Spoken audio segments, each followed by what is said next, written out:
મિત્રો, આજે આપણે વાત કરવાના છીએ સ્માર્ટફોન સહાય યોજના વિશે, જેમના ઓનલાઈન ફોર્મ ભરાવાના શરૂ થઈ ગયેલ છે. દરેક ખેડૂતોને આ યોજનાનો લાભ છે એ મળવાપાત્ર છે. મિત્રો, અહીં તમને 15,000 રૂપિયાનો સ્માર્ટફોન ખરીદો તો તમને 6,000 રૂપિયા સબસિડી એટલે કે 40%ની સબસિડી છે એ મળવાપાત્ર છે. તો મિત્રો, આમના ફોર્મ છે એ ફરી પાછા 9 તારીખથી શરૂ થઈ ગયેલ છે. જે ખેડૂત ભાઈઓએ ફોર્મ ભરવાના હોય તેઓ વહેલી તકે ભરી દે, કારણ કે આની અંદર વહેલા તે પહેલાના ધોરણે ફોર્મ છે એ ભરાય છે. તો મિત્રો, ઓનલાઈન અરજી કરવા વિશેની તમને સંપૂર્ણ માહિતી આ વિડીયોની અંદર આપવાની છે. તો ચાલો શરૂ કરીએ. તો મિત્રો, સૌપ્રથમ તો તમારે કોઈ એક બ્રાઉઝર ઓપન કરી અને એમાં સર્ચ કરાવવાનું છે iKheડૂત.gujarat.gov.in. એટલે આ પ્રકારે વેબસાઇટ છે એ ઓપન થઈ જશે. સૌપ્રથમ તમે અહીંયા જોઈ શકો છો યોજનાઓનું કોલમ તમને જોવા મળશે. તો એના ઉપર તમારે ક્લિક કરી દેવાનું રહેશે. મિત્રો, જેવું તમે ક્લિક કરશો એટલે તમને આ પ્રકારે અહીં તમામ યોજનાઓ છે એ જોવા મળશે. જેમાં આપણે વાત કરીશું ખેતીવાડીની યોજનાઓ.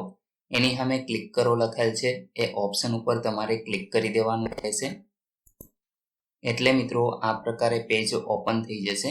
તમે નીચે સ્ક્રોલ કરાવશો તો અહીં તમે જોઈ શકો છો રાજ્યના ખેડૂતો દ્વારા ખરીદવામાં આવતા સ્માર્ટફોન સહાય આપવાની આ યોજના, જે ખરીદી પર સહાય તમને મળવાપાત્ર છે. તો એના ઉપર તમારે ક્લિક કરવાનું રહેશે.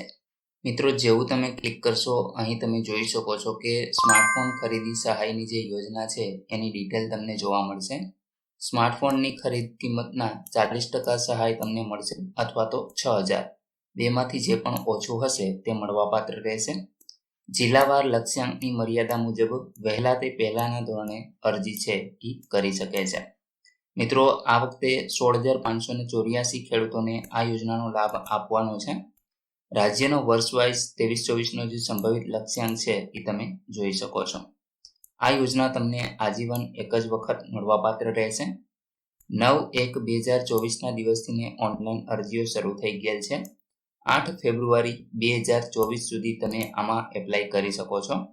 પરંતુ મિત્રો, વહેલા તે પહેલાના ધોરણે છે તો જે પણ જિલ્લાની અંદર અરજીઓની સંખ્યા પૂર્ણ થઈ જશે એ ઓટોમેટિક લિસ્ટમાંથી નીકળી જશે. હવે તમારે અરજી કરવા માટે અહીંયા અરજી કરવાનો ઓપ્શન તમને જોવા મળે છે, એના ઉપર તમારે ક્લિક કરી દેવાનું રહેશે. મિત્રો, જેવું તમે ક્લિક કરશો એટલે ફરી પાછું એક નવો જ વિન્ડો છે એ ઓપન થઈ જશે. અહીં તમે જોઈ શકો છો કે વર્ષ 2023-24 દરમિયાન કોઈ પણ યોજનાની અંદર તમે લાભ લીધેલો ન હોય તો તમને આ યોજનાનો લાભ મળશે, અન્યથા મળશે નહીં. તમને અહીંયા ફોર્મ ભરવા વિશેની કેટલીક સૂચનાઓ જોવા મળશે.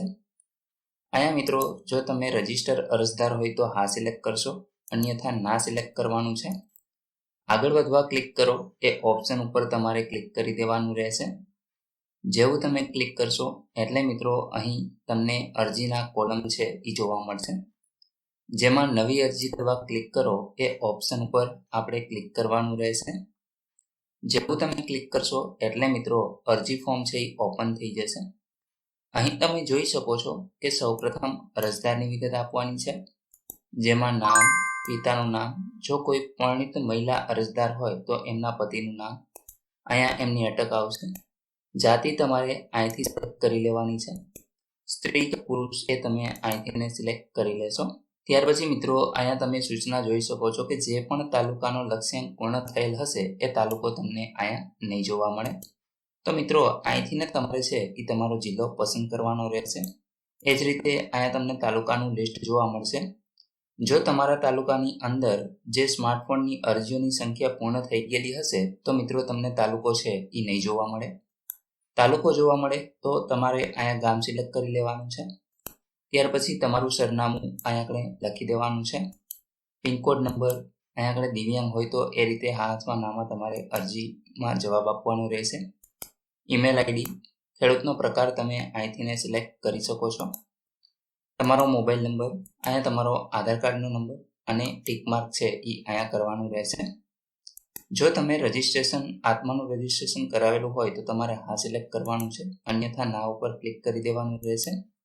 એ જ રીતે સહકારી મંડળીના સભ્ય હોય તો હા અથવા નામાં જવાબ આપવાનો છે, અને દૂધ ઉત્પાદક સહકારી મંડળીના સભ્ય હોય તો હા અથવા નામાં જવાબ આપવાનો રહેશે.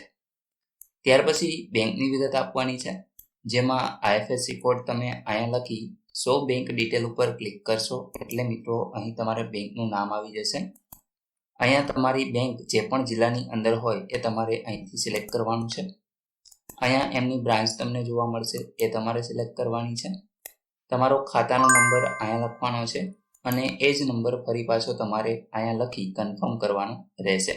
ત્યાર પછી અરજદારનું નામ જે પ્રમાણે બેંકમાં અંગ્રેજી અક્ષરમાં લખેલું હોય એ જ રીતે લખવાનું છે અને એ જ રીતે એડ્રેસ પણ ઇંગ્લિશમાં લખવાનું રહેશે. જમીનની વિગત આપવાની છે, જેમાં અહીંયા ખાતેદારનો પ્રકાર તમારે સિલેક્ટ કરવાનો છે.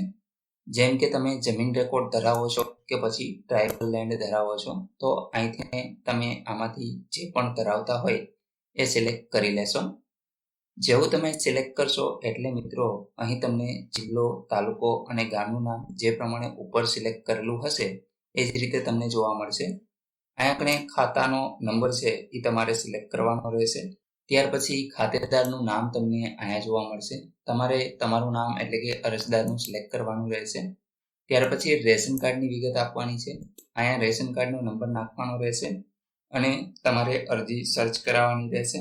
એટલે મિત્રો તમારા રેશન કાર્ડની અંદર જેટલા પણ સભ્યો હશે એ તમામના લિસ્ટમાં નામ તમને જોવા મળશે. એમાંથી તમારે તમારું નામ છે એ સિલેક્ટ કરવાનું છે. ત્યાર પછી અહીંયા તમને જે કેપ્ચા જોવા મળે છે, કેપ્ચા લખી દેવાનો છે. તમારે આ કેપ્ચા અલગ પણ હોઈ શકે છે, કારણ કે બધી જ વખત આ કેપ્ચા છે એ ફરી જાય છે. ત્યાર પછી અરજી સેવ કરવાના ઓપ્શન ઉપર તમારે ક્લિક કરી દેવાનું રહેશે.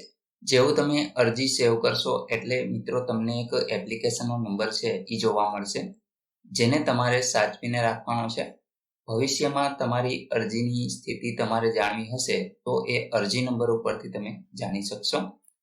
જો તમારી અરજીમાં કોઈ પણ ભૂલ હોય તો અરજી અપડેટ કરવા અહીં ક્લિક કરો, આ ઓપ્શન ઉપર તમારે ક્લિક કરવાનું રહેશે. ત્યાર પછી મિત્રો તમને જે અરજી નંબર મળેલો છે એ નાખી અને ખાતાનો નંબર અથવા તો રેશન કાર્ડનો નંબર નાખી કેપ્ચા લખી અને તમારી અરજીને તમે ફરી પાછી એડિટ કરી શકો છો. એક વખત તમારી કમ્પ્લીટ અરજી વ્યવસ્થિત ભરાઈ જાય, એક વખત તમારી અરજીનું જે ફોર્મ છે એ વ્યવસ્થિત ભરાઈ જાય ત્યાર પછી મિત્રો તમારે અરજીને કન્ફર્મ કરી દેવાની છે. કન્ફર્મ કરવા માટે સેમ પ્રોસેસ રહેશે.